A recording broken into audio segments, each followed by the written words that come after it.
Hi guys, hello friends and viewers, you're with Adil at CloseShave TV. We're here today to check out Arshad's debut feature film and the screening of it at the ICC in Birmingham. We're excited, it's going to be good. You know what, we can't wait, let's go check it out. That weekend, April 21st, 22nd, 23rd, we want the entire city of Birmingham to come out and watch the film and support it in the cinema. Can you guys do that for me? Take a date, allow a date, Salam, my name's Shahid. What qualities are you looking for? Somebody that can, look good against me. Well, my sister would be expecting somebody who is mature. All I want is someone to lean on and share my life with. Someone who'd make me feel like I mean something. I'm divorced. What? Did you cheat on her or beat her or both? No, not like that. Earlier on this week, I had a chance to catch up with the writer and director himself, Arshad, at my place.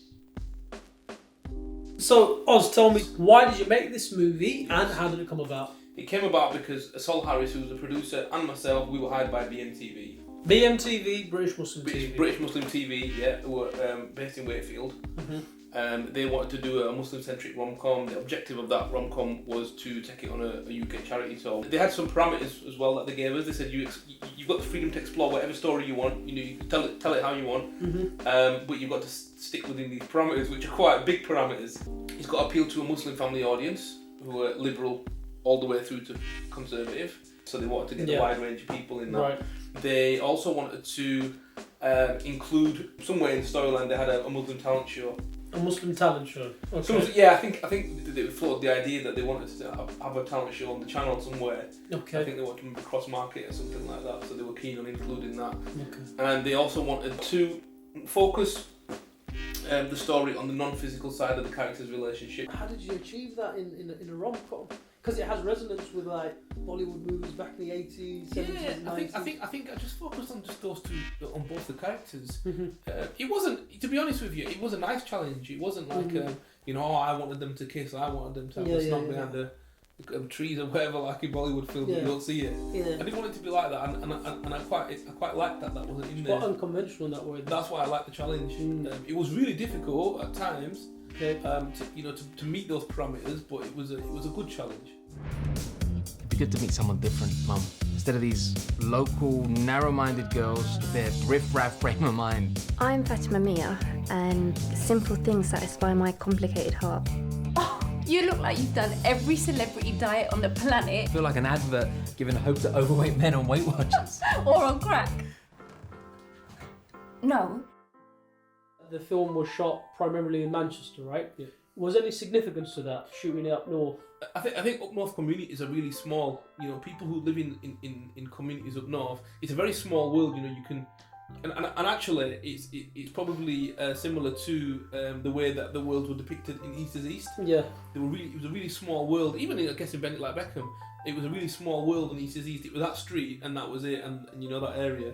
And up north, it's like that, and I wanted to focus on that these people in their world and the rejections and whatnot are very localized. Yeah, very small scale. Yeah. So, how important was character development in Finding Fatimah for you as a screenwriter as well as a director? Sol Harris and myself, we sat down originally and we sort of fleshed out quite a few characters which informed the script writing. I think the biggest thing is keep rewriting. Rewrite, tweak. And I was still rewriting on set, working with the actors. I rewrote in rehearsals, working with the actors, finding the best way. What's the best way we can get the comedy? What's the best way to get that comedic reaction? And I wish that if I went back now and did it again, it'd be funnier than what it is now, because I know more now. So, do you have like a personal connection to the film? Yeah, I do have a personal connection to the film. In that, he's Asian, he's male. Right. I'm not 30, he's 30, but from that point of view, obviously I've been through divorce in my life. Right. A few of my friends have been through divorce as well. Yeah. But I've got English friends and Asian friends who have been divorced. Right. I've got male and female friends that have been divorced. One of the things that I found, some people it was a hang up for them being divorced. Right.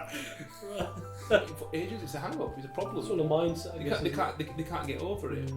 And I was discussing with somebody recently. They were saying, "Is it a taboo in the community?" I don't think it's a taboo.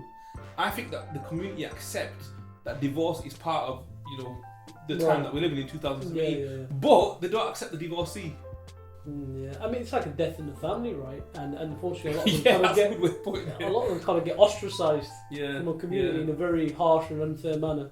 I found that conflict really, really interesting to explore, which is why I wanted to explore it in this. I thought it'd be quite interesting to give Shahid, you know, the storyline of being divorced.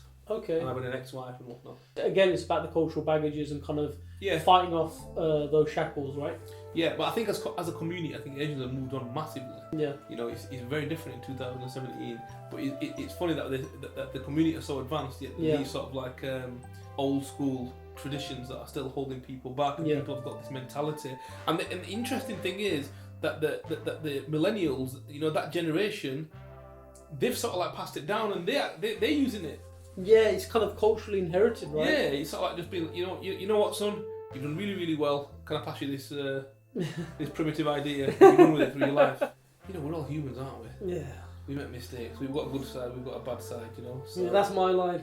But the universal theme of this movie is finding love. Okay. Simple.